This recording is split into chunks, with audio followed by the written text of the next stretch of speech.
ছাত্ররা শহীদ হয়েছে, এইটা নিয়ে তার ভেঞ্চায় ভেঞ্চায় চিৎকারি দিও না। তুমি চিৎকারি মারবা, আল্লাহ বলেন ইল্লা খিজুম ফিল হায়াতিদ দুনিয়া ওয়া ইয়াউমাল কিয়ামাহ ইউরাদ্দুনা ইলা আশাদ্দিল আযাব। হে আব্দুর রাজ্জাকরা, হেফাজত করে চিৎকারি মারবি। আল্লাহ বলেন খিজুম ফিল হায়াতিদ দুনিয়া, তোদের দুনিয়ার জিন্দেগিতে লাঞ্ছনা, ওয়া ইয়াউমাল কিয়ামাহ ইউরাদ্দুনা ইলা আশাদ্দিল আযাব, আখিরাতে তোর জন্য রয়েছে কঠিন শাস্তি।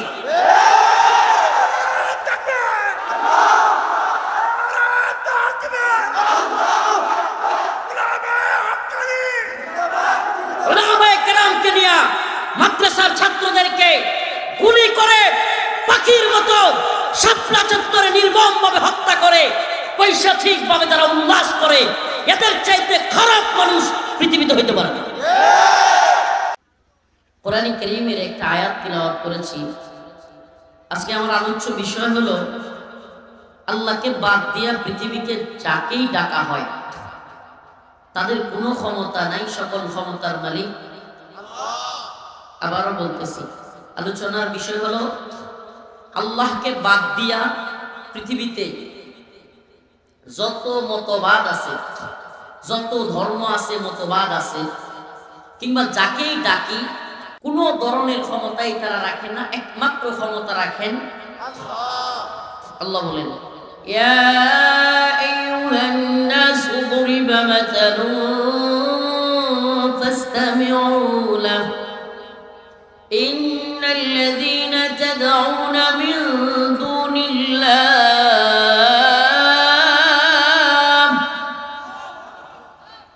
ইন্নাল্লাযীনা তাদউনা মিন দুনিল্লাহি লা ইয়াখলুকু যুবাবান ওয়ালাউ ইজতামাউ লাহু ওয়া ইন ইয়াসলুবহুমু যুবাবু শাইআন লা ইয়াস্তানকিযুহু মিনহু ضعف الطالب والمطلوب।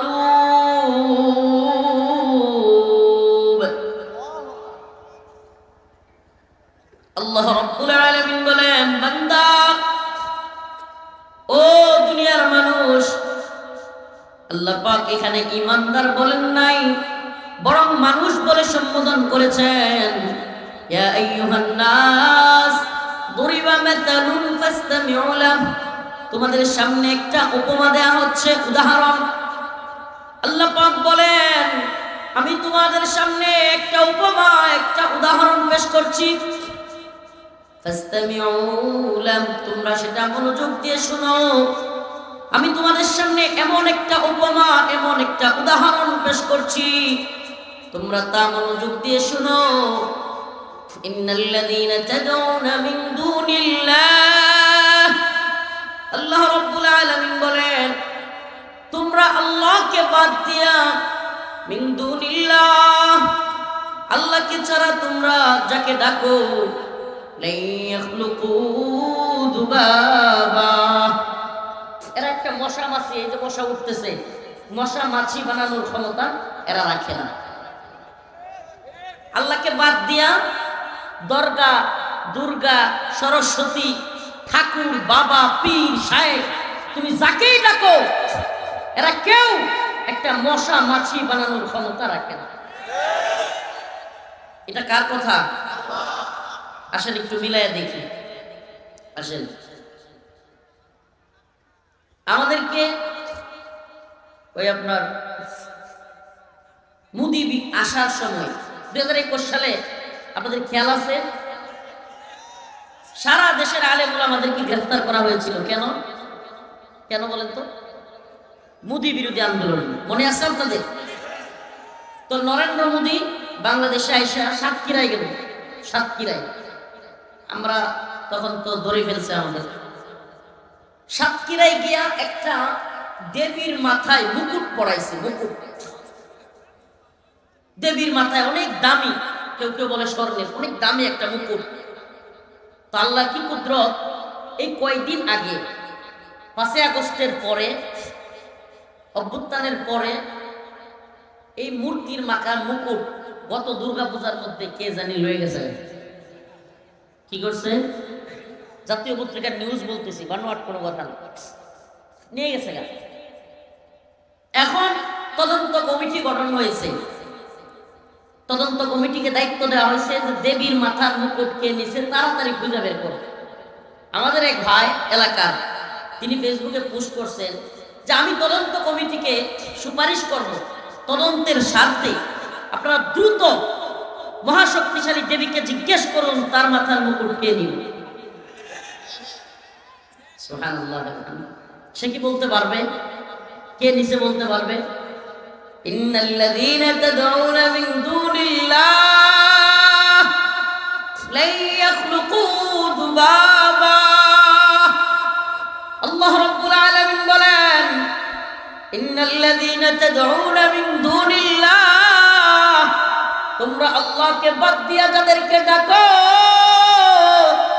লা ইয়াখলুকু যুবাবা, এরা তো একটা মশা মাছি বানানোর ক্ষমতাও রাখে না।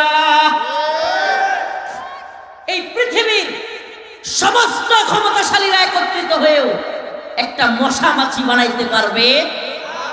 অথচ এদের দাম্ভিকতা আর অহংকার দেখলে মনে হয় এরা মনে হয় আকাশ পাতাল সব ধ্বংস করে দিবে। নাউজুবিল্লাহ।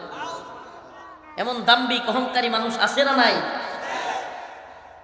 অথচ আল্লাহ রাব্বুল আলামিন বলেন, লা ইয়াখলুকু যুবাবা, এরা একটা মশা মাছি বানাইতে পারবে না। ওয়া ইয়াসলুবহুমুদ যুবাবু শাইআ, এই সুবহানাল্লাহ, আল্লাহ বলেন মশা মাছি তো বানাইতে পারবেই না। ওয়া ইয়াসলুবহুমুদ যুবাবু শাইআ, এদের কাছ থেকে যদি মশা মাছি কোনো কিছু কাইরা নিয়ে যায়, কি করে কাইরা নিয়ে যায়, লা ইয়াস্তানকিদুহু মিন, রক্ষা করতে পারবে। আল্লাহ বলেন এরা তো মশা মাছি বানাইতে পারবেই না। মশা মাছি যদি তাদের সামনে যে খাবার রাখা হয় ওইটা নিজেরা রক্ষাও করতে পারবে না। ও ঈমানদার, ও মুসলমান, আল্লাহ পাক আয়াতে কারিমার মধ্যে মুসলমানদেরকে সম্বোধন করেন নাই। আল্লাহ অনেক জায়গায় ইয়া আইয়ুহাল্লাযীনা আমানু বলেছেন, কিন্তু এই আয়াতের মধ্যে আল্লাহ বলেছেন ইয়া আইয়ুহান নাস, মানুষ। কারণ আল্লাহ পাক জানতেন কিছু মানুষ ঈমানদার হবে, কিছু মানুষ বেঈমান হবে, আর কিছু হবে মাঝামাঝি মুনাফিক। আল্লাহ তো জানতেন না? জানতেন না? কিছু হবে ঈমানদার, কিছু হবে বেঈমান, আর কিছু হবে মাঝামাঝি মুনাফিক। আল্লাহ ওদের পরিচয় দিচ্ছেন। আল্লাহ পাক বলেন, ওয়া মিনান নাস মান ইয়াকুলু আমান্না বিল্লাহি ওয়া বিল ইয়াউমিল আখির ওয়া মা হুম বিমুমিনিন। আল্লাহ রাব্বুল আলামিন বলেন তোমাদের মধ্যে এমন কিছু লোক আছে যারা কিনা মান ইয়াকুলু আমান্না আমান্না, মানুষের সামনে প্রকাশ্য হইলেই, জনসভা পাইলেই নিজেরা ঈমানদার পরিচয় দেয়। কি পরিচয় দেয়? মানুষের সামনে বলে ইয়াকুলু আমান্না আমান্না, আমি তো বড় ঈমানদার। মাঝে মাঝে বলে আমি তাহাজ্জুদ করি, মাঝে মাঝে বলে আমি কোরআন তিলাওয়াত করি। আবার কাজের বেলায় দেখা যায় গুলি করে সাধারণ মানুষকে মারে, আলেম ওলামাদেরকে জেলখানায় নিয়ে বন্দী করে, ছোট ছোট ছাত্রদেরকে হেলিকপ্টার থেকে গুলি করে। এই হলো তাহাজ্জুদের নমুনা। ওয়া বিল ইয়াউমিল আখির ওয়া মা হুম বিমুমিনিন। আল্লাহ রাব্বুল আলামিন বলেন এরা মুখে মুখে ঈমানের কথা বললে ওয়া মা হুম বিমুমিনিন, প্রকৃতপক্ষে এরা ঈমানদার না।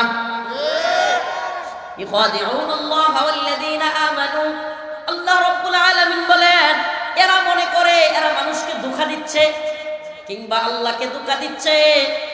ওয়া মা ইয়াখদাউনা ইল্লা আনফুসাহুম ওয়া মা ইয়াশউরুন, কিন্তু আল্লাহ বলেন এরা আল্লাহকেও ধোঁকা দিতে পারে না, মানুষকেও ধোঁকা দিতে পারে না।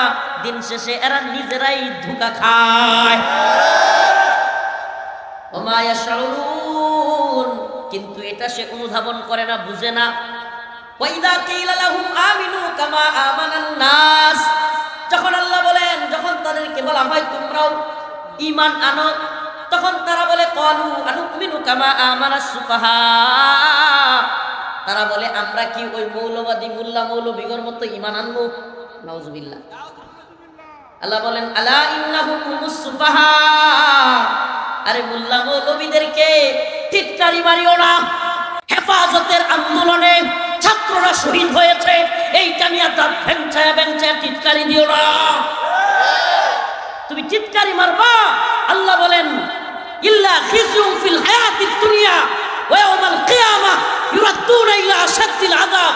হে আব্দুর রাজ্জাকরা, হেফাজত করে চিৎকারি মারবি।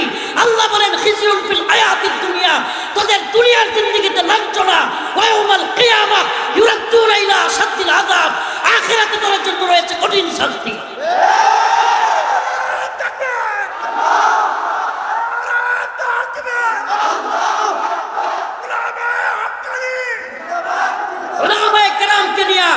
মাদ্রাসার ছাত্রদেরকে গুলি করে পাখির মতো শাপলা চত্বরে নির্মমভাবে হত্যা করে পৈশাচিকভাবে যারা উল্লাস করে, এদের চাইতে খারাপ মানুষ পৃথিবীতে হইতে পারে না। পৈশাচিকভাবে উল্লাস করে আপনাদের এলাকার ওই মেয়ে শুনেন, দিন বুঝার চেষ্টা করেন প্রিয় ভাইরা, দিন বুঝার চেষ্টা করেন, ঈমান কাকে বলে সেটা বুঝার চেষ্টা করেন। আজকে আমরা কোনো দলের মৌলবী না, পকেট বাড়ি আর পেট বাড়ি করার ধান্দাবাজ মৌলবী না। যে যেই দলের হোক, হক কথা বলতে আমরা ন্যূনতম পিছপা হই না।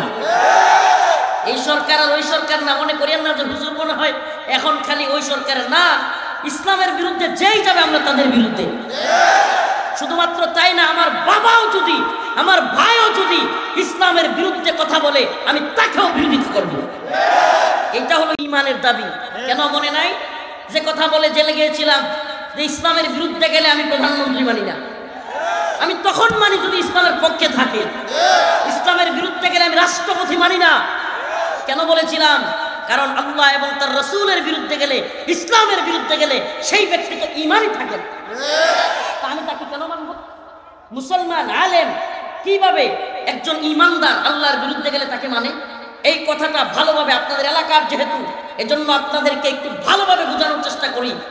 তাকে পছন্দ করেন, তার দলের লোক হইতে পারেন, আপনি হইতে পারেন, কিন্তু আপনার কাছে আমার একটা মেসেজ, একটা পয়গাম, প্রিয় ভাই একটু বুঝবার চেষ্টা করেন।